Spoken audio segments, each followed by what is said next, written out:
Seguía Oremus. Empezó a hablar de la gobernabilidad, de qué dependía la gobernabilidad. Entonces empezó a decir que de dos factores centrales, de la opinión pública y de la economía, de la marcha de la economía. Dijimos después que se sumaba un tercer factor vinculado a la gobernabilidad ya hoy en día, que es el tema de la inseguridad. Pero lo cierto es que estos dos pilares iniciales, la opinión pública y la economía, bueno, muestran algún nivel de resquebrajamiento, de complicación. La opinión pública cae en cuanto a su adhesión al gobierno, y la economía está mostrando, obviamente no niveles de recesión desde ya, pero por ejemplo este artículo, al que se le dio bastante poca importancia hace una semana, cuando la Nación anunció con todas las letras que se detuvo el crecimiento de la economía, o de la actividad económica, porque en el segundo trimestre del año, aún considerando el contexto general de crecimiento económico, se había parado el crecimiento, y había caído un 0,17%. José Luis Esper, un gusto de tenerte aquí esta noche. Hola, buenas noches, Marcelo. Bueno, gracias a vos. ¿esto qué quiere decir? Esto quiere decir que en el segundo trimestre la actividad económica te cayó respecto del primero. Primera cosa, esos son los números. De todas maneras, comparando segundo trimestre contra el segundo trimestre del año pasado, estás arriba. Alrededor de 8%. Pero con respecto al primer trimestre, cayó. Esto siempre hay que mirarlo, digamos, hay que mirar cómo está respecto al año pasado, pero cómo está respecto del periodo inmediato anterior, para ver en el margen qué está pasando. Correcto. ¿Qué mensaje hay? Que si bien seguís estando por encima del año pasado, que es importantísimo. Es importantísimo, cuidado que ya hay un trimestre en el cual la actividad económica te cayó respecto al periodo inmediato anterior. Yo creo que el segundo trimestre está muy influenciado por dos cosas. La primera semana de abril, que fue inhábil por el feriado de Malvinas y Semana Santa, y la crisis energética que tuvo su epicentro en el segundo trimestre. Yo creo que el tercero vas a volver a tener un número positivo respecto del primero, y por lo tanto respecto del año pasado también, pero mucho más chico de los que venías teniendo, digamos. Hay un tercer elemento. Claro, más allá de esta anécdota, entre comillas, que es la caída del segundo y la vuelta al crecimiento del tercero, que acordate que se va a anunciar con bombo y platillo que volvimos a crecer en el tercero. Lo cierto, lo importante, lo gordo es que la economía le está creciendo a la mitad de lo que te crecía a principios de año. A principios de año te crecía al 8%, hoy estás entre 3 y 4%, con suerte. Hay un tercer elemento coyuntural, digamos, además de los feriados y de la crisis energética, que es el tema impositivo. Se dice desde el gobierno, bueno, se pagaron tantos impuestos que la gente consume menos, porque obviamente la plata se la dio el Estado, en vez de comprar propiedades, construir viviendas o comprar electrodomésticos, digamos, ¿no? Yo no estoy de acuerdo con esa postura, porque sé a dónde apunta esto, a que hay demasiado superávit fiscal y por lo tanto hay que empezar a gastarlo, lo cual ya sabemos que nos trajo en el pasado gastar en exceso. A ver, el gobierno tiene una política de resultado fiscal extraordinariamente ortodoxa, Para que tengas una idea, mirá, entre el año 60 y el 2000, 40 años, la nación más las provincias tuvieron un déficit fiscal, después del pago de intereses obviamente, en promedio por año de 3,5 puntos del producto. En el 2004, nación más provincias van, aún después de pagar intereses, a más de 5 puntos de superávit. Es un cambio, te diría, dramático, y en un gobierno de izquierda es más dramático, te diría, más fuerte. Por lo tanto, yo creo que esto apunta a empezar a gastar. Está bien, yo que soy un festejador constitucional del superávit fiscal, me parece fantástico como idea, sobre todo considerando los resultados que tuvo el déficit en la Argentina, habría que decir, José Luis, que el procedimiento, el método por el cual se consiguió el superávit es muy discutible. Obviamente. Estamos en default. Hay impuestos ridículos. Sí. Yo te diría, de ninguna manera es sostenible este superávit fiscal. No es sostenible, ya sea porque este superávit fiscal, con esta presión impositiva formal y en default, te lleva a que la tasa de crecimiento languidezca y entonces empieza a desaparecer el superávit fiscal, o porque vos tengas que bajarlo porque no se puede soportar esta presión impositiva formal sobre el que paga, digamos. En cualquier caso, este superávit fiscal no es sostenible, pero lo que te quiero marcar es que en materia de resultado es un gobierno con una política fiscal sumamente ortodoxa. Desde el punto de vista del gasto público, no, porque han hecho volar el gasto público, ha crecido 30.000 millones de pesos el gasto público desde que se devaluó, y nos han violado impuestos para poder financiar ese aumento de gasto público y la mejora en el resultado fiscal, digamos. 30 millones. ¿Cuánto gasta el Estado argentino? ¿Cuánto es el presupuesto anual? Bueno, el Estado, incluyendo nación, provincias y municipios, está recaudando más o menos unos 110.000 millones de pesos, recauda 110.000 millones de pesos y está gastando unos 20.000 millones de pesos menos, digamos, 90.000. O sea que tenemos un Estado que nos cuesta en total 110.000 millones. Sí. ¿Y cuánto es la economía argentina hoy? 433.000 millones. 433.000. O sea que un 25% de nuestra vida es el Estado. Sí. Ujú. Para que te da lo que te da, ¿no? Para los que pagamos impuestos. No gran solo parte de la vida argentina no solo que esto no le importa nada, lo que estamos hablando vos y yo. Digamos, hay que pensar que esos 433.000 millones es el Producto Bruto negro más el Producto Bruto en blanco. Supuestamente está estimado el Producto Bruto negro ahí. Por lo tanto, los que pagan impuestos son la mitad de ese Producto Bruto. Correcto. O sea, Bueno. la presión sobre el que paga es el doble de eso. Llegamos a entonces a la primera conclusión, que el superávit fiscal en este nivel es difícil de sostener en el tiempo y que no estamos en recesión, pero hemos caído a la mitad de lo que crecíamos. Sí, exactamente. Correcto. Exactamente. Bueno. Esa sería la primera conclusión. Y si viene un cliente y te dice, a ver, doctor Esper, ¿la tendencia cuál es? Bueno, la tendencia, les digo, mire, tendencia de largo, usted me dice largo, más allá de 4 o 5 años hacia adelante, si Argentina sigue así, Argentina se estanca, deja de crecer.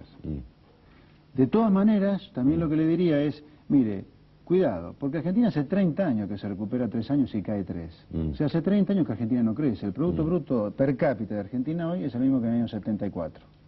El mismo. El mismo. Argentina no creció en los últimos 30 años. Entonces voy a decir, ¿cómo hago negocios? Yo tenía 13 años, estamos iguales que cuando hace 30, claro. Sí. Yo tenía, somos del año 61, 60. 61. 61 también. Entonces, ¿cómo hago negocios acá? Mire, le digo, ¿sabe cómo tiene que hacer negocio? Lamentablemente en Argentina. Ir a ofrecerle negocios al 20% de la población que se lleva el 50% de esos 430 millones. Con eso se puede hacer negocio. O sea, este es un país de pobres, pero que hay un 20% que se lleva la mitad. Hay un 20% de personas que se llevan 150.000 millones de dólares acá. La mitad de 150, o sea, 75. Con eso sí se puede hacer negocio. Usted ahí sí puede hacer negocio. Ahora no piense que Argentina es un negocio que se expande. Argentina es un negocio, como se llama habitualmente el marketing, de market share, de pelea por participación de mercado, porque la torta no se agranda. No, totalmente. Entonces yo le diría, mire, si quiere invertir, sepa que va a invertir como para ir a pelearle a un competidor suyo un pedazo de una torta que no crece con esta política. Correcto. Eso es lo que le diría. Bueno, ¿cómo te imaginas, si es que tenés respuesta a esto, qué factor juega el crecimiento económico, la actividad económica, la sensación de bienestar, de que los precios que exportamos, es un fenómeno que exportamos de soja a precios infernales, en la vida política del país? Es decir, ¿los economistas consideran a la economía hoy como un factor vinculado con la gobernabilidad? Sí, yo creo que sí. A veces es muy difícil establecer cuáles son las causas de algo y cuáles son los efectos de otra cosa en realidad. Por ejemplo, lo que vos ves desde que empezó el 2004, que hay una desaceleración generalizada en todos los sectores de la economía, en cuanto al crecimiento económico. Crecías al 10, creces al 3, 4%, en casi todos los sectores estás así. Al mismo tiempo, desde el principio de año cae el índice de la confianza en el gobierno, cae de principio de año, la confianza del consumidor también cae de principio de año. Desde el principio de año también políticamente, ¿qué ha pasado? Acordate que marzo fue un bochorno en materia política. Acordate que empezás con un discurso lamentable de Kirchner en la Asamblea Legislativa. Sigue con el acto de la ESMA, la pelea dentro del PJ el día de la convención. Bloomberg. O sea, Bloomberg. Todo es como que la fiesta en términos de que vos tenés 80% de adhesión, creces al 10, la confianza cambia el récord. Claramente cambia a partir del primer trimestre del 2004. Y para mal, te has estacionado a un nivel más bajo, aunque seguís siendo razonable. ¿Y a alguien se le ocurrió establecer alguna relación entre esas situaciones políticas, un clima político determinado, encuesta, opinión pública, etcétera, con la marcha de la economía? Bueno, estudiarlo rigurosamente, yo no lo he visto, digamos. Por otro lado, es muy poca la cantidad de series, de datos que tenés como para hacer un estudio matemático serio, ¿no? Pero que te diría, en este caso, todo tiene que ver con todo. Esta vez la economía te aflojó, la confianza te aflojó, el optimismo te aflojó y la política también. Estamos en una situación que aflojó respecto de lo que era a fines del año pasado, principios de este año. Bueno, permíteme una serie de preguntas sobre temas casi del día económico. El ministro está diciendo que la Argentina exporta más dólares. ¿Ahora estamos exportando más cosas? No. No, yo te diría... O sea, exportamos lo mismo que antes, que vale más caro. A ver, para aquellos que creían que devaluar era una solución para exportar más, le salió el tiro por la culata. Porque la verdad que Argentina está... Todo el aumento del valor de exportado es como consecuencia de los precios. Yo diría, 3/4 partes del aumento de valor exportado, desde que devaluaste para acá, 3/4 partes del aumento. Sí, son precios más caros de lo que exportamos, correcto. Cantidades están creciendo al 4 o 5% anual. Correcto. La mejor época, fíjate vos qué paradójico, de crecimiento de las cantidades exportadas fue después del tequila, con el precio del maíz muy alto, pero con reglas de juego muy estables y claras en Argentina, digamos. O sea, yo te diría, no es todo un tema cambiario la exportación, también tiene que ver con la estabilidad de las reglas de juego. Correcto. Y hoy tenés un cambalache en ese sentido. Sin duda, bueno, ahí voy. ¿Cómo estás viendo el papel, el rol del Estado en la economía? Vos fíjate que tenés en ARSA, como un anuncio de participación estatal en el negocio petrolero, la creación de una compañía estatal de satélites, o por lo menos con parte del Estado, un proyecto de ley de servicios públicos muy regulatorio, que se anunció ayer martes, que estaba en los diarios, etcétera, ¿no es cierto? Hay un nuevo papel del Estado en la Argentina en materia económica, digamos. ¿Cómo lo estás viendo eso? ¿Con preocupación? Sí, sí, yo creo que está tan mal esto como lo que se hizo en la última década, y a vos te recontracontas lo que yo he dicho sobre lo que se hizo en la última década. Yo creo que, vos fíjate que el Estado empresario durante los 70 y 80 te llevó la hiperinflación. El no Estado empresario durante los 90 te llevó la devolución y el default, ¿no? Porque vos eliminaste el Estado empresario, pero aumentaste tanto el gasto público en salario, en transferencias, etcétera, etcétera, que terminaste en default y devaluación. O sea, con Estado empresario o sin Estado empresario, la política fiscal te llevó siempre al calalzo. La hiper primero, el default y la devaluación después más grande de la historia de la humanidad. Hoy estamos lamentablemente en un momento ideológico de la vida argentina donde el desastre de la última década te valida cualquier cosa del pasado, aunque esa cosa haya terminado mal. El Estado empresario en Argentina es de terror. Sí. Y esta gente cree que porque el Estado terminamos... empresario de terror, imagínate el empresario. Es de terror, pero aparte la cantidad de pavada que te dicen desde el poder sobre lo que van a hacer. Yo he escuchado al presidente de la Comisión de Energía de la Cámara de Senadores decir que con 25 empleados en ARSA, y sin aumentar el gasto público, van a explotar no sé cuántos millones de kilómetros cuadrados de plataformas submarinas, a ver si encuentran petróleo, ¿viste? Realmente, a mí lo que me provoca paura directamente, el terror, es que el desastre en lo cual terminó un plan absurdo como la convertibilidad valida cualquier disparate del pasado. Acá estás validando el aumento de salario por decreto. Pero eso es la época de cuando... de Helbar, sí. Es Helbar, es años 70, eso, 30 años atrás. El Estado empresario es de hace 25 años atrás. O sea, estamos equivocados pensando que porque terminamos mal en los 90 se valida lo anterior. Bueno, acá voy a mencionar un tema al que iba, que es el tema salarial. Está esta idea de que finalmente el aumento de salarios produce, obviamente como si el salario que gana menos, automáticamente gana menos, recibe 50 o 100 pesos más, o el jubilado, ¡bum!, rápidamente va y lo gasta, obviamente. No, ese señor no manda la plata al banco suizo, ¿ok? Sí. Muy bien. Por lo tanto, aumenta el consumo. Y con aumenta el consumo, crecemos. ¿Ese razonamiento es cierto? En el corto plazo puede llegar a serlo.